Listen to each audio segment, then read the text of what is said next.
History. Boring, right? Wrong! It's all about these kings and queens fighting each other for the crown. Sure, all the names and dates can be kind of a yawn, but what if we could take all that history and shove it down into one book? If only.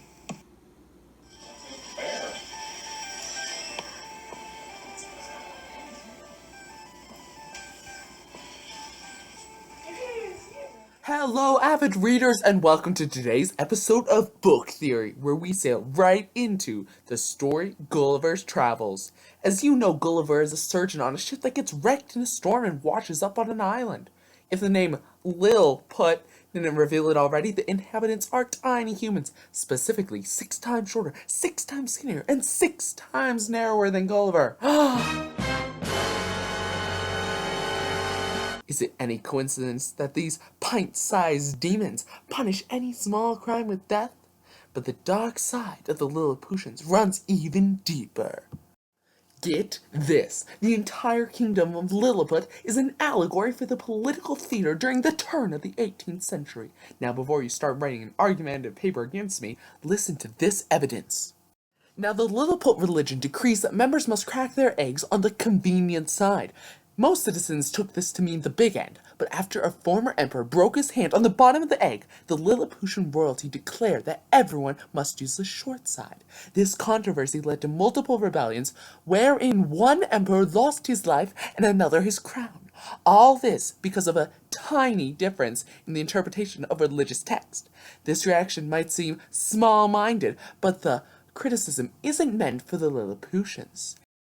In medieval times, Catholicism was the Christian religion, but after a former British king, Henry VIII, couldn't dissolve his marriage, he broke from the Pope and made the Anglican faith. This turmoil led to multiple civil wars in which King Charles I was executed and King James II was forced to flee to France. All these similarities were purposefully placed in the book to allow Swiss readers to recognize that he was satirizing real European religious wars. However, the theory goes further. In the book, the emperor does not allow big endians to hold office. Eerily similar is the Test Act that forced all government officials in England to practice the Anglican faith. This religious division led to the formation of political parties known as Whigs and Tories. Now Swift realized that these groups were just going to hate, so he would just shake it off by writing a satirical book in which Swift introduced 2 fictional parties. One wore high heels, some wore low heels, they each had their distinct religious features. Sorry, wrong Swift, but the 2 political parties of the book, the Low and High Heels, are quite similar to the Whig and Tory parties of the 18th century England.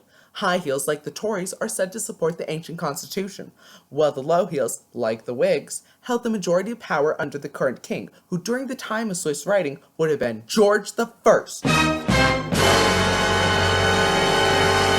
Furthermore, the royal treasurer Flynn Map could be a direct stand-in for Sir Walpole, the treasurer under King George. Both of these men act as the lead counselor, and while one hates Gulliver, the other detests Swift. Additionally, it was Sir Walpole who founded the Order of the Bath, which gave empty titles and sashes to politicians in order to gain political clout and favors.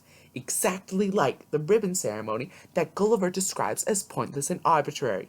Perhaps the largest connection, however, is Swift's friend Bolingbroke.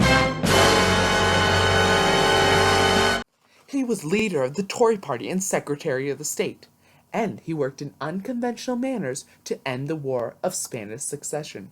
However, while his actions helped many, the royal family, which was under Queen Anne at the time, exiled him. Anyone know of another man who was exiled for helping an empress through less than traditional means? Exactly, Gulliver's Piss Party Palace. Additionally, Gulliver's good and loyal friend Reldresal was secretary for private affairs, almost exactly the position as Bolingbroke. Now, don't feel small if this goes over your head, because all these names are just a piece of the puzzle. There is also a frightening conspiracy between the other islands and the European Enlightenment. Unconfirmed reports claim that scientists working in the Academy of Legato are conducting bizarre experiments, such as extracting sunlight from cucumbers. Has society reached the point where we approach knowledge simply for knowledge's sake? Swift uses these pointless experiments to show that leading proponents of the Enlightenment focus too much on higher learning but ignore basic practicality. In fact, notice the poorly constructed clothes and buildings of Laputa. These details directly implicate that Swift deems scientific pursuits less important than serving the public's needs. In fact, Swift was staunchly opposed to the Enlightenment figure Isaac Newton because he feared that his policies would wreak havoc on the Irish economy. Swift fought for the basic rights of people and felt that they should come before scientific knowledge. Now, all you naysayers, hold your horses for the next reveal.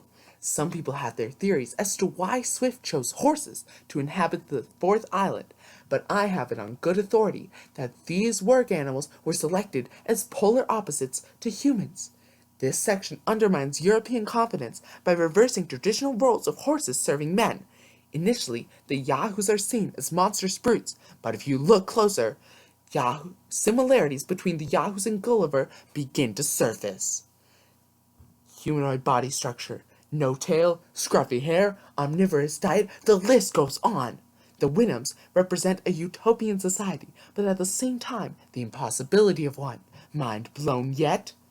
With reason as their main event, the horses had eliminated dishonesty, greed, violence, anything wrong in the world. You might say, hey, that sounds pretty good, but hay is for horses, and so is intolerance. Look at how they shun the Yahoos and even ban Gulliver. These supremacists aren't horsing around.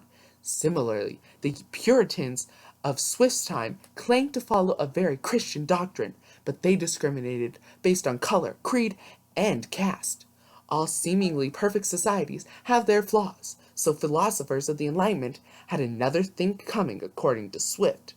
Many have their own beliefs, but I have one modest proposal for you, dear audience. Don't just view Gulliver's Trails as a fantastical journey, but one of great historical relevance. But that's just a theory. A book theory.